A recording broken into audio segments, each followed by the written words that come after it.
Real Talk with ReZsaun.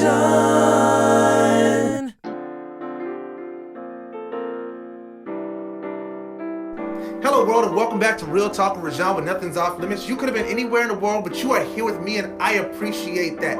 I am your host, ReZsaun Lewis. Now here on Real Talk with ReZsaun, everything's debatable, so in any given week, we could be discussing anything from sports to music to politics. You name it, we'll discuss it. Now, one of the goals of Real Talk with ReZsaun is also to shine a light on the great things that are happening right here in the low country. Too often we focus on the negative things that are happening and we never shine a light on the great things that are happening. So we use Real Talk with ReZsaun to provide that light and to shine it on the people who are trying to change the community one day at a time. And tonight we have a very special guest, Mr. Fleming Shady Moore, who's joining us as a candidate for the mayor of the town of Summerville. Thank you so much for joining me, sir. Thank you for having me. All right, so he's here tonight because we have a very special thing coming up. And I'm going to talk about this at the end. But I want to go ahead and say it now for those, because some people watch at the beginning, some people watch at the end. Sometimes it's a long show, people don't get to watch it the whole way through. November 5th is the most important day of every year of our calendar. It is the one day that all of us American citizens, get an opportunity to make our voices heard about the way our city, state, country is run. It does not happen every 4 years. It's not, despite what you may have heard, there are much more important elections than the presidential election when it talks about how you are impacted on a day-to-day basis. Please make sure to share this post. Yes, please share the post. Thank you, babe. You can impact the world on a day-to-day basis based on how you vote. So when we say things like, my vote doesn't matter, my vote doesn't count, it's a lie. It's a lie. And I can look, if you got time, we can meet at Starbucks and I can show you historically how we know that elections matter. And tonight we're going to have a discussion about an election. We're going to meet a future elected official, if everything goes well for him, Mr. Fleming Shady Moore. So thank you again for joining me. And introduce yourself to the audience. I'm Fleming Moore. I was born in 1961 right across from McDonald's on Main Street. So I've been here a while. Okay. All right. So tell us a little bit about yourself. Well, I have a Bachelor of Science in Mathematics. I'm kind of doing my resume. I taught at Berkeley High School for 7 years in the late 90s, early 2002. I've lived a very very long life of lots of different experiences, some of which I am proud of and others I'm not so proud of. Okay. Transparency is important. Right. Right. So I had to think long and hard before I decided to run for mayor because of that. And I put this out in a video the other day when people were feeling like my questioning whether a person had a conflict of interest or not, or challenging a person on that, was an attack on character, which I hopefully explained that pointing out somebody has a conflict of interest is not an attack on their character, it's simply a pointing out a situation. But I had to apologize for my perceived attack. And what I wanted to let people know is that I'm the last person that would attack someone's character simply because I know my own flaws. I suffered from addiction for years and years and years. And as a matter of fact, 9 years ago tonight is when my guardian angel stepped in and spoke some words to me, and changed my life. Wow. So we sort of dive sort of deep in right there. Yeah, all right, cool. Yeah, they need to know who I am if they're going to vote for me. I like it. So elaborate. Your guardian angel stepped in. Like I'm interested now. You got me pulled in. So unfortunately, I found myself in a trap house. And I'd been there a while, and I noticed this young African-American man who was running the house. Every time he would get something to eat, he would say grace. And that struck me strange for what he was doing and what was going on in that place. And at a certain point, he looked at me and said, "Fleming, you don't belong here." And it hit me right here. He was right. I didn't belong there. And so I I left, and I went and got help, and I got a letter from my daughter that said she forgave me. Wow. And that broke my heart, and I cried for the first time in probably 25 years, and opened up my heart to new experiences, and started doing the next right thing, and things have made a difference. And it wasn't until like 5 years ago I realized the reason that young man knew that I didn't belong there is because he knew he didn't belong there either. Mm. And what he was doing, it made me realize that that was basically the only way he had to make a living in Lincolnville. Mm. You know, and so it changed my whole. I went through a paradigm from the way I started looking at things, just from my own experience. And I will tell you one thing: if you're ever in trouble, in need, you don't care where the help comes from. You just ready to accept it. And I wasn't ready to accept help until that time. But that was 9 years ago, and today's a new day, and I've learned a lot. What I would say to voters is that my dark past in God's hands is my greatest asset that I could bring. Wow. To council. Wow. Because I understand the plight of people who live in neighborhoods that where there's little economic opportunity, and there's pockets of that all throughout Summerville. Yeah. Wow. That was deep. No, I didn't expect you to go that deep that fast. So I want to stay right there. So with that being your life experience, why run for mayor? Well, it's not something I wanted to do. Some people in town, I'm active in the community. I've been trying to unite the town and bring more diversity and unity to the town through music and some musicians and some people you won't see at a Chamber of Commerce meeting, people you won't see at a town council meeting said, "Shady, man, if you ran for mayor, I would vote for you." And I said, well, if you're serious about that, then put your money where your mouth is. If you guys will buy these candles. Oh, that's right. I remember when I first met you, you were selling the candles. I that's said, right. Yeah, if you buy these candles, 20 of them in 20 days, I'll run. And then I ran into you and Thomas Dixon. Yep. We were at a Unity Yep. gathering that our friend Robin. Shout out to Robin. She's Robin watching. Dudley. Thank you, Robin. Watching. She brought us together. Yep. And I was trying to justify a way out of it. And what did I tell you? You said you put it out there, sir. You put it into the universe, and Mayor Dixon. Shout out. We love you, Thomas. But anyway, he also confirmed that I had to follow through on it. So I have followed through on it. And to be honest with you, I don't have an agenda. I didn't have an agenda, but I started looking at things that I'd like to see change. And one of them was we need more outdoor things to do, like nature trails, and so I started off with my first video proposing a nature trail, but this thing has been a journey, man. You know, I've been walking by faith and not by sight, and as I do that, things are revealed to me. Some of them not so good. You know, I wish I didn't know. It kind of makes you question who's really pulling the strings sometimes, you know, and that's but I think that's the way it's always been. I'm learning a lot, and hoping I could be a voice for those who don't have a voice. I love that. You want to be the voice for those who don't have a voice. That's a great thing to want. Question. All right, so you want to be mayor so you can, you know, sort of be the voice for the voiceless. Let's make sure that we understand it's not that I have this burning desire or want to be mayor. It's kind of like when I got a call from Diane Frankenberger, and she said, "Fleming, will you be willing to put your name up for vestry?" I never wanted to be on vestry. It's never anything I aspired to do.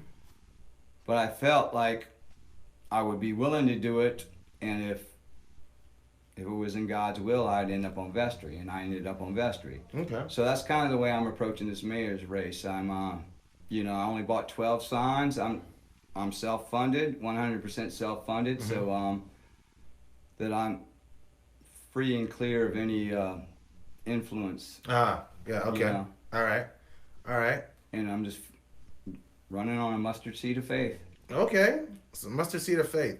You said something that made me think about something, and I forgot what it was. But I want to ask you this. So, what would make you a good mayor? I would bring a different skill set to council. See, we have what we call a strong council, and it's like building a team. Mm-hmm. If you're going to have a basketball team, you're not going to draft 3 centers and 2 guards. Right. Well, right now we already have 2 attorneys on council, so I started thinking it's kind of what I would bring to it is the life experience that would be able to look at things from a different perspective. Not that there's anything wrong with attorneys. Lord knows I've needed them, and they come in handy. However, they have a different skill set and a different life experience, and what I just think I'd bring my life experience and my dark past in God's hand would be an asset to council. Okay. Have you served in any elected positions prior to this campaign? Not public. I'd say vestry at St. Paul's, Summerville would be the most. And for those who don't know what a vestry is. Analysis. Excuse my. Analogous, I know what you mean. Analogous to that. So for those who don't know what a vestry is, because at my church we don't have a vestry. So what's a vestry? Vestry is a group of leaders that are nominated out of the parish to lead the church, and the meetings involve budget, programming. A lot of it has to do with budgeting. Okay, so you have experience with that. Unfortunately, some of it has to do with lawsuits sometimes. Right. Okay. So what separates you from the other people running for? Because I know it's you and like 2 other people that I know of. Yes, there are actually 4 of us in the race. There's a young man named Brandon King, which I applaud for. I'd like to see more young people get involved. So what separates you? Here's what really separates me, other than the fact that I'm 100% self-funded, which is pretty big, I would say.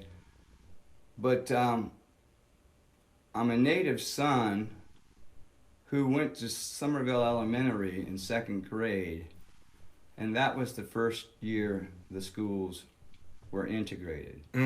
All right, so none of the other candidates have that experience of how Summerville was prior to integration, what happened after that, and this is where racial reconciliation comes in. You see, we need to have a candid conversation about race in this town. You know, I think when we don't, situations arise and that could have been avoided. And so I think it would be important for me as a person to start that, if I were mayor, to admit what my life was like before integration. Okay. You see, integration, and it might be the same way for black folks, was scary for white folks. Okay. Okay? Well, this brings me shame when I say this, but it's the truth and it needs to be brought to light. I appreciate you being transparent. That's good. When you drop. My parents' biggest fear of me going into 2nd grade was that I would get a black teacher. And because of that, my education would suffer. I realized that that's not the case. Right. But when you're 7 years old and your parents are saying that to you, what do you think you're going to be scared of? Right. Well, yeah, definitely. Okay. Definitely. Yeah. Right. Yes. So I had to transcend that. You know, and I think that's where my dark past helped me. You know, the man who saved my life, that I don't even know his name, was a young African American. Wow. You know, This is crazy how that works, huh? it's God. It's the way God works. Yes, absolutely. So, Okay, I guess that sort of spins forward. I could go a few different directions with that, but I guess I'll stay right there.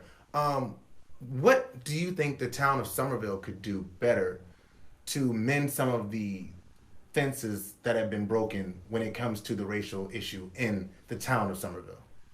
One thing I'd like to see is history told from the perspective of the slave rather than the slave owner. Mm-hmm.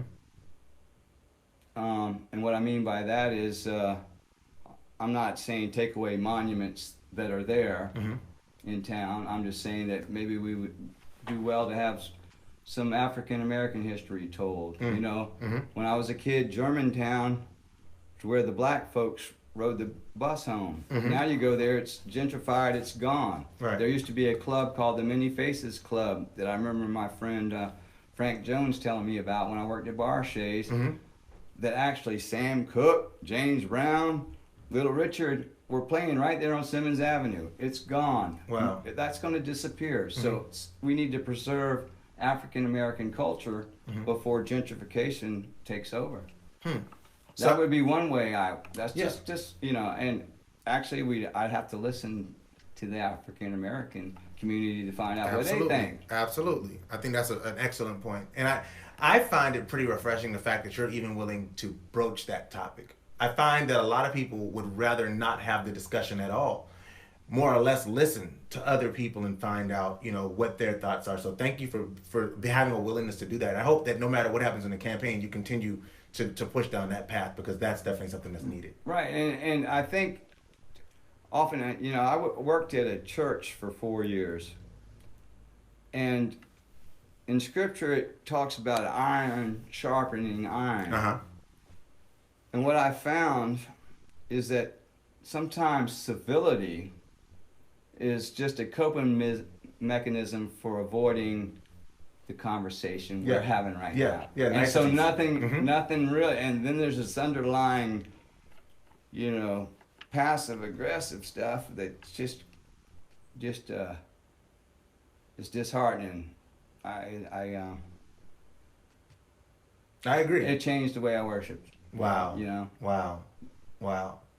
So I'll ask you this question. This doesn't even pertain to the town of Summerville, but you know, I think it was last year, the city of Charleston did the formal apology for slavery. What did you think of that? I thought it was way overdue. You know?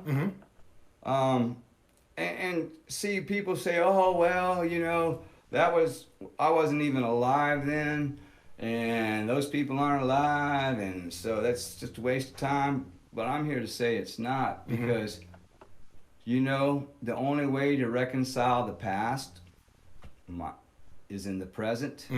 Okay. Yeah. Right. Absolutely. So that's just a false argument. Yeah. I mean, if you believe in the power of prayer, you know the past can be reconciled in the present. Absolutely. Well, thank you for sharing that. That's really good. Okay, so I know you said you haven't do you have a formalized plan of, if you are elected mayor, day one, what are you doing to make the changes that you want to see happen?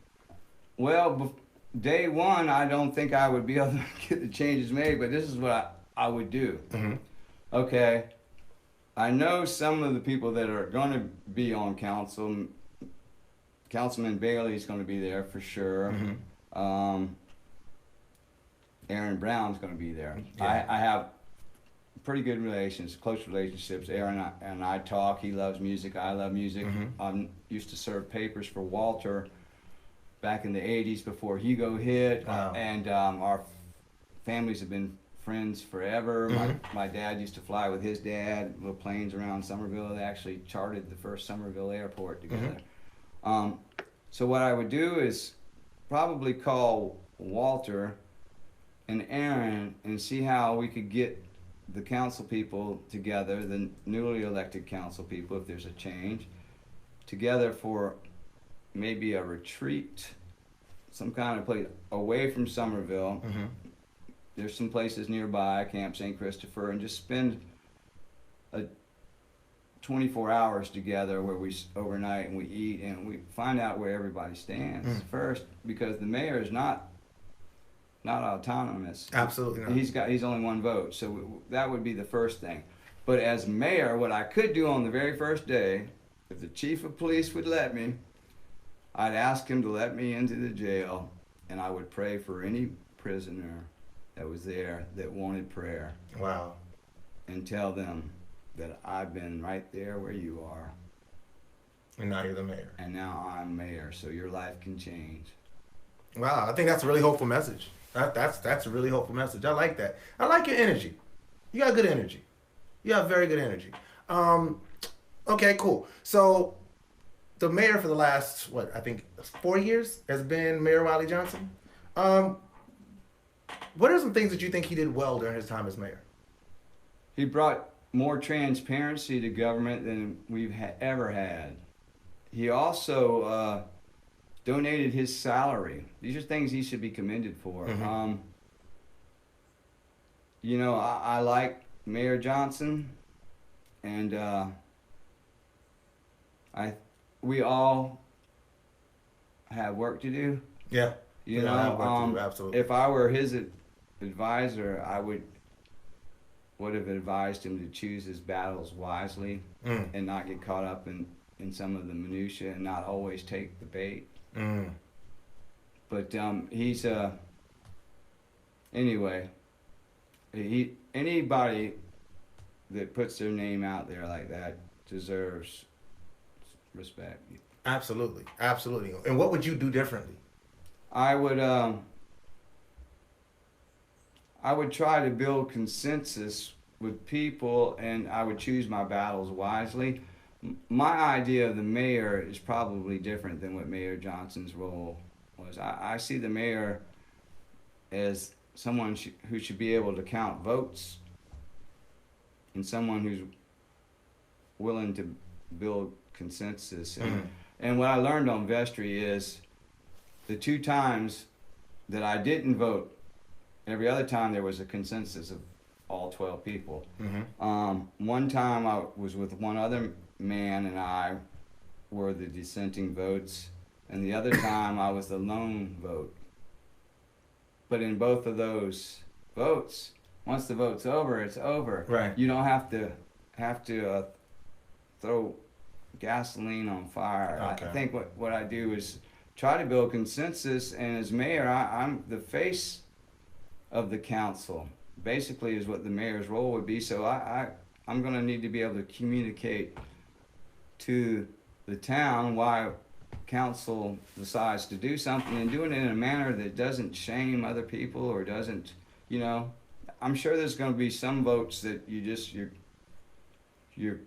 conscious. You have to vote your conscience, and the way you communicate that though is important after the vote. Absolutely. So we have a question that says, the newcomer, Ms. Robin. Thank you, Ms. Robin, for the comments. We appreciate it. And I want you guys, thank you so much for watching. This is Real Talk with ReZsaun. I'm the host, ReZsaun Lewis. We're having an in-depth discussion with Mr. Fleming Shady Moore, who is running for mayor of the town of Summerville. So please send your questions, send your thoughts. We want to know, he wants to answer your questions. He's here tonight on a live forum because he wants the opportunity to answer your questions live. I don't think there's nothing that you guys can ask that will be disrespectful or out of the way. So please ask your questions. The town of Summerville deserves to know who is running for their elected office. They have an opportunity to hear them out. This isn't one of those forums where I'm gonna sequester him and we're pre-looking at the questions and picking the ones out. Like, you can see the questions as they come in. So please ask the questions that you have. And he's going to answer all of them that he can. Yes, please do. I bared my soul already. Yeah, he's already. Yeah, he dove deep early. I like it. Like, your energy is good. Okay, sorry. The newcomers to Summerville expect more than the town gives them. The past defines the future. More pocket parks, better regulation of businesses that open, better definition of what Summerville should be, improved roads going in, let developers pay for infrastructure. All great ideas, Ms. Robin. Sounds like a good advisor to me. Right. Has she been advising one of my opponents? No. That's one of the ones I started out right off the bat was, I think it's time for developers to pay for development. And we need to be careful about TIFs. It's not that I'm against them, but we need to scrutinize who the winners and losers are when somebody proposes a TIF. That's a tax incentive financing. For those of you who don't not know, it's a new way that a lot of cities all over the country are, taking up this plan. And what it does is it actually lessens the burden on the developer, so you can attract the developer. But I think that's got the horse before the cart before the horse. Okay. There, Okay. Excuse me, but No, you're right. yeah, but I think we need to lessen the burdens on the residents, not the developers. I mean, if this is a nice enough place to start a development, then they should put their money where their mouth is and invest in fire trucks that the people are going to need, instead of putting it on the backs of some of our hospitality taxes have been paying for fire trucks. They shouldn't have to do that. Absolutely. That should have been the developer. Other things that these TIFs do is that they divert property taxes from the public schools, and that worries me. I think a lot of the people that make these decisions don't even send their kids to public schools, and that's what worries me. That's what I mean by I would bring a different perspective, and I would be tough on developers. And if you saw that I voted no on something, you would see I voted no, and that would be the end of it. Good. So let's stay in sort of the budgetary arena. Because I see you're sort of in the fiduciary area right now, like finances. I am the executive director of a nonprofit that works to help kids, in and out the Summerville area and around the Summerville area. What, as mayor, do you think you'd be able to do to make sure that the nonprofit organizations in our community get more support from the town of Summerville? Well, that's part of my plan is to use the hospitality and accommodation tax for those art and cultural infrastructure. But the hospitality and accommodation taxes, half of it goes to the general operating fund, and we can do whatever we want to with the other half. I think one of the things is some of the committees that decide those things to bring it up, probably it's time to have us use what we call the spirit of rotation and bring some different folks on there. I also would like to see people to get a bite at the apple the first time, that not necessarily because the board is made up of the right pedigree. Okay. I understand that we don't want to risk a lot, but we're risking $130,000 on a skating rink, which I think is a good idea. But it is a risk. Yeah. So if we're willing to do that, why not risk it on something else? Absolutely. Too, every once in a while. Absolutely. And staying in that arena of talking about the nonprofit organizations, I know that one organization in particular has made it a point of it to make sure that the city has a place for homeless people to go to get like food banks and things of that nature. And I'm thinking about the Community Resource Center led by Mr. Lewis Smith and Miss Ethel Campbell. Organizations like that seem to always have to come out of pocket to get the things that the city should be providing. As mayor, would you take make more of a concerted effort to make sure that there are warming shelters for homeless people? And like when things like that happen, when we need food banks, that there's some kind of town-run facility that provides those, or provide support to the organizations that are already providing those kinds of things? I would rather see them support organizations that are already doing that work. And one of the things I think we could do, because we have that beautiful square, is to make it easier. And that's one of the things I'm willing to do. I have a Bummerville amphitheater, and I'm the only board member on it. So naturally, it's harder for me. But what I do is walk beside people, and I would be happy to help them. And I'm going to do it this weekend. Is have some events on the public square that would draw attention to their efforts. get some more diversity on the square. In fact, if it's all right, I'm going to plug Reggae versus the Blues this Saturday on Hutchinson Square, 1 o'clock to 4 o'clock. You see Ross Bongi, reggae guy, versus Wanda Johnson. If you don't know who they are, Google it. All right. Wanda Johnson. All right, cool. Well, And so that draw attention to that, and also we're going to draw attention to another thing I'm interested in, and I'm surprised Robin hasn't said yet, is rapid transit. Okay. The best friend. We're going to have William Hamilton. That's going to, for those of you, some of y'all know William. Yeah, But anyway, shout out to William. Shout out to is William. a pistol now.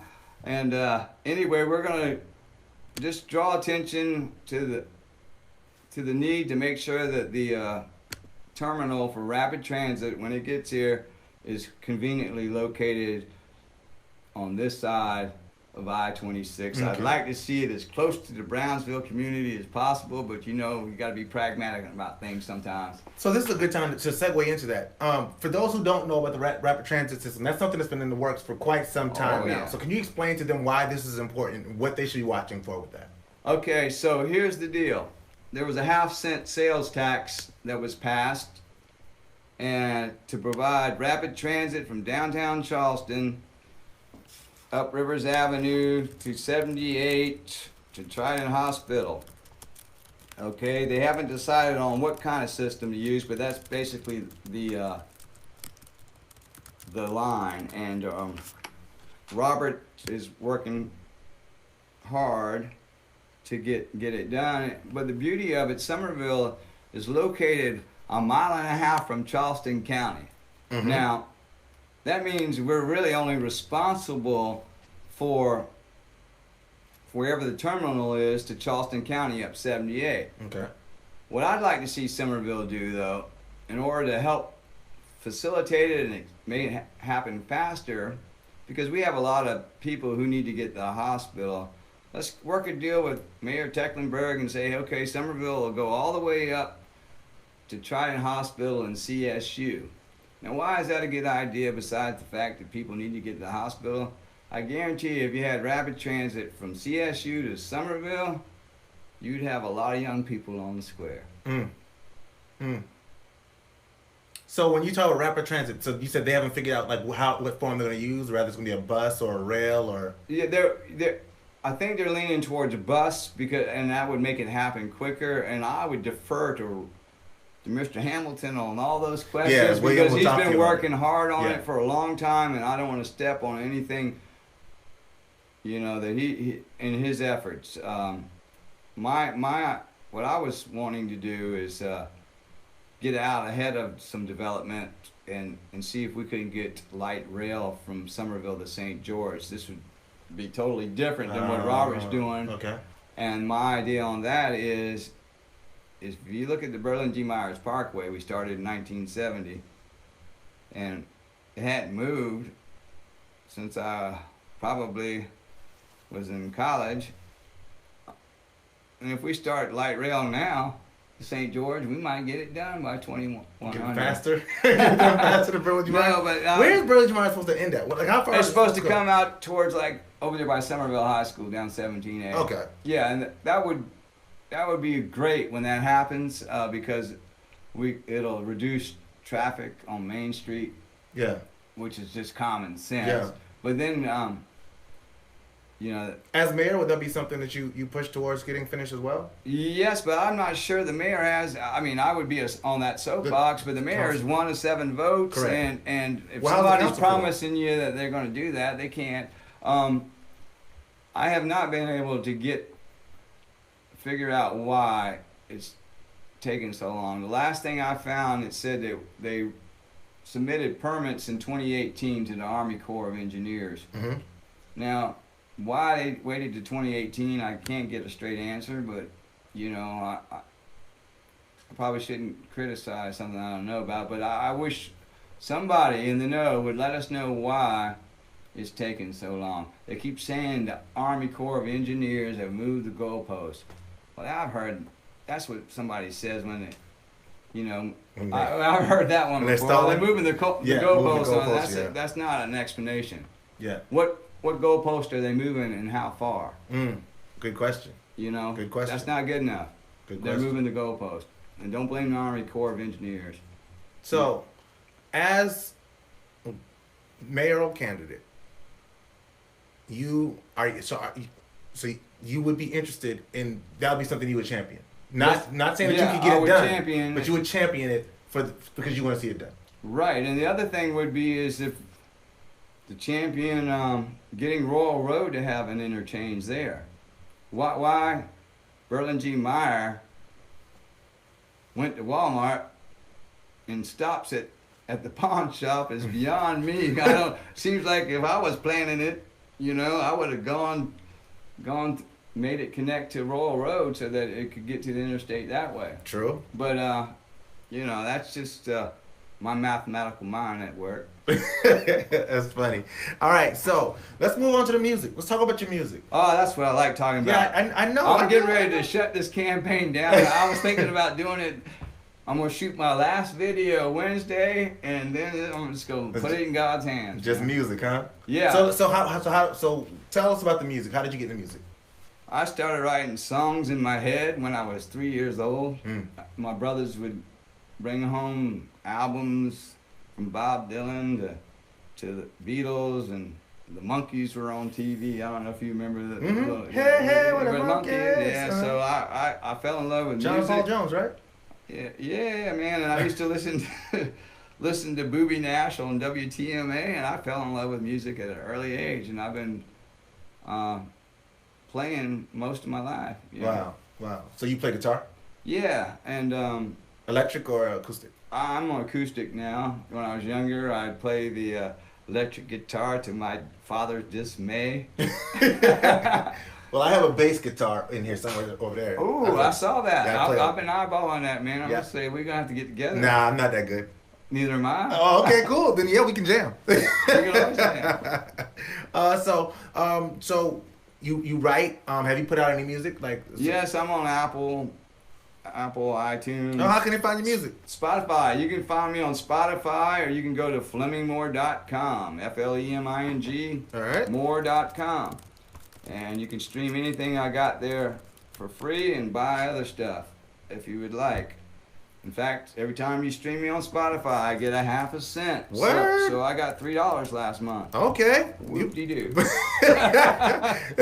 No, but some really cool thing been happening with my music. Uh-huh. One thing I haven't been saying about, I've been doing some acting. Okay. And I got my first speaking role. And I shot it for a production that's going to be released on Amazon called Little Cooper. Okay. And started talking to the director, sent her one of my songs. She wants my song Walk by Faith in her movie. This is a faith-based movie. Wow. And so I'm negotiating that. I'm working with my friend Danielle Howe, who is a great musician. She's helping me produce a single called The Frontage Road. Okay. I'm playing the Spotlight Awards, Spotlight November Awards. 16th at November Gilliard 16th. Auditorium, and where you're a nominee. Wow, praise God. Yeah. So that's going to be awesome. So let's we're sort of going all around, but I like it. The Spotlight Awards. For those who don't know, I'm going to explain. I'm going to take just a second to explain it. For those who don't know, the Spotlight Awards are an event that are held in the downtown Charleston area on the Gilliard Center now. Downtown on November 16th. It's an event that celebrates people who do great work in the community. It's founded by Deborah Anderson Powell, who is a wonderful woman who has traveled the world, done amazing things, but she's a Charleston native. She's now the owner of the Spot 47, which has been a family-owned business for about 50 years now or longer, I believe. And this event honors the Emmanuel Nine. It honors the Emmanuel Nine by giving awards to people in those people's names. And it's not one of those things where they're trying to capitalize off of the Emmanuel Nine, because the families of the Emmanuel Nine actually come to the event and participate in the giving away of the awards. As Fleming Moore, as Mr. Moore just expressed, I am a finalist for it. I'm one of 18. So I'm really excited. I hosted the awards last year, and to be able to be a finalist this year is really awe-inspiring for me and humbling. I'm excited about the night. I'm trying not to think too much about it because I don't make my hopes up too much. But just by being named along the side of those people that are out there that are on that list, I want to name some of them off, but I don't want to forget anybody. But I'm gonna go ahead and try some anyway. Aisha Montgomery Miller, amazing woman. Samuel Bellamy, one of my closest friends and advisors. Mr. John Koth, love you, Mr. John. You're so great. Raphael James and Serena James, amazing people. Patrick Patterson, Mr. Fatherhood, doing amazing work throughout the state and the nation and the world. Soon, the whole world will know his name. He's an amazing, amazing, amazing person. There are so many people. Tisa Wack, Tisa, we are their voices. Like there are so many people. Like there are 18 phenomenal people, and I'm forgetting some people that I know. William Hamilton. We just did Rapid Transit. Yeah, yes. William Hamilton. And then Kelsey. I don't know the young lady's name. See, and I know I was gonna do that. But all 18 are amazing. All 18 are deserving. If I walk away with an award, I'll be super humbled. I may cry. I probably will cry. It's going to be on television. The night, I think it's the night after Thanksgiving. I think it's Black Friday that it comes on. But I'm not completely sure. I'll let y'all know about that. It's an amazing event. I'm excited about it. Fleming Moore is performing. What are you performing that night? I'm performing my song "In the Holy City," which is a tribute to Nadine Collier. And anyway, I hope I can hold my composure during that. Miss For those who don't know who Miss Collier is. Nadine Collier was the first person to speak at Dylan Roof's arraignment, and she turned me inside out. It was one of the greatest acts of Christian love I've ever witnessed. It really was. Mm-hmm. It's amazing. It changed my life, and I was amazed, and I went off to my nephew's wedding in Washington, and when I was gone, I saw everybody on the bridge holding hands. I said, "Man, this is amazing." And I get back, and it's all fighting over the flag and politics and taking over the issue. Yeah. And so I didn't want Miss Collier's act of forgiveness to ever be forgotten. So I thought I would immortalize it in a song, and I hope that she likes it, and I hope it's time to hear it. That's my biggest worry about it. Is this the first time you performed it? No, you can listen to it on Apple iTunes, but it's personal, and I don't want it to be hurtful, because it's like I am. It's kind of it hits the point, about Mr. Roof. You know. Yeah. I understand totally. I'm almost running out of questions. It's been a really good conversation, man. We'll do it again anytime. Look here, I'm telling you, if I could say one last thing about the election. Yes, please do. One of the things I'd really like to see, I started getting involved in doing background acting last February, and I had no idea the economic impact that these film projects have for the communities in which they're filmed. I do believe one of my pipe dreams, you could call it, but one thing I would really like to do is recruit a production company to come to Summerville, set up camp there. And the reason I say that, because when a film production comes to town, they hire painters, carpenters, tradespeople, and a lot of technical jobs as well. It would be a boost for our economy, and it would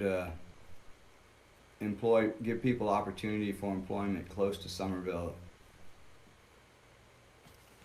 Okay, so just to wrap it up, I wanted you to make your final pitch I got to you. the people of Summerville as to why they should elect you.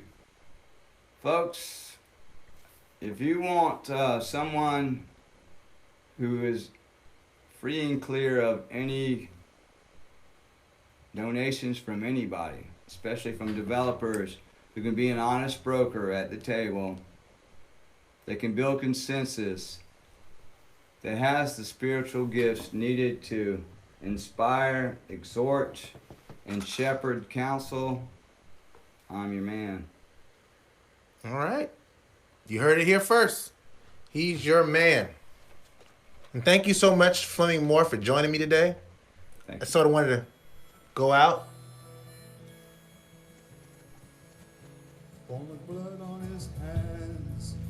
So I sort of wanted to go out with this in the background. This is just song, Holy Yeah, City. yeah. It is on iTunes. I just looked it up. Fleming Moore on iTunes. Look it up. I can't wait to listen to it. I'm gonna let it play as we go out. I want to thank you for joining me. Thank you so much, Thank sir. you. Thank you for all you're doing, and you are a winner already. Praise God. All 18 of you are winners. Praise God. Thank you so much. And thank you guys so much for watching. If you did not get to ask your questions, please make sure that you send a message in my inbox and I'll send it to him. Or you can send it straight to him. How can they find you on social media? Fleming Moore, musician. Shady for mayor. Summerville Amphitheater. Or just plain old Fleming Moore. I'll answer any of those. Thank you so much. And this is a Real Talk with ReZsaun. As you know, I do this every Wednesday night. It is a Tuesday. I'm doing a special for the election for Mr. Moore. But we do this every Wednesday night from 7 to whenever it ends. I really enjoyed it. I enjoyed this interview. I look forward to seeing what happens. I want to re-emphasize the fact that it's really important that we exercise our right to vote. We have a right, we have a responsibility as American citizens to exercise our civic duties. We have to exercise our civic duties, and we cannot complain if we don't. We cannot complain about the world if we will not take the steps that we actually have at our disposal to make the changes that we wish to see. If you care about the roads, if you care about the schools, if you care about the fire department, if you care about the police department, if you care about the way things are run above your head, vote. That's how you can change things. That's here, that's in the state, that's in the nation. We impact this with our votes. That is our voice. Our vote is our voice. I pray that you on November 5th, you do not sit this one out. If you want to help, I know last year during the midterm elections, I drove people around in my car to get to the polls. If you need a ride to the polls, find somebody to take you to the polls. If you can't find somebody, inbox me. Or me. Or Shady. Souls to the polls. Souls to the polls. Look at some souls to the polls. We cannot sit back anymore. We cannot sit back anymore. Please, please, please exercise your right to vote. My guests next week are, next Wednesday, I'm back at it. Actually, next Tuesday, I'm back at it. I have a very special guest, young lady by the name of Miss Tasha Smith, I believe her last name is. She actually needs a kidney. She needs a kidney, and she's coming on the show because she needs someone to donate her a kidney. And I don't normally do Tuesdays except for special occasions. This is an occasion where I felt it was worth it. I definitely feel like it's worth it. I feel like you guys need to tune in and hear what she has to say. Maybe you can't donate her the organ that she needs, but maybe you know somebody who can. Please, please, please do not miss that episode. It's a very, very special episode. It means a lot to me. It means a lot to this young lady. It could be a life or death situation, literally. Next Tuesday night, 7 p.m., Ms. Tasha will be on my show. Wednesday night, I have my good friend Alexandra Moore, the executive director of Be a Mentor mentoring program. They're changing the world. They're changing the world one buddy lunch at a time, one lunch buddy at a time. Like, these are the things that are going on. These are things that are going on right now that are changing the landscape of the earth that we live in. We cannot sit back and say, well, somebody else will do it. Yeah, I'll show you the people who are doing it so that you can link up with them if y'all have a commonality and we can build together. Imagine the world that we could build if we built it together. And always remember that God is everything, and without him, we are nothing. So never forget where your help comes from. And if a man doesn't stand for something, he's bound to fall for anything. That's real talk. Thank you, Shady. Thank you again. Thank y'all for listening, and peace and love. Peace. He threw his flag on his license plate.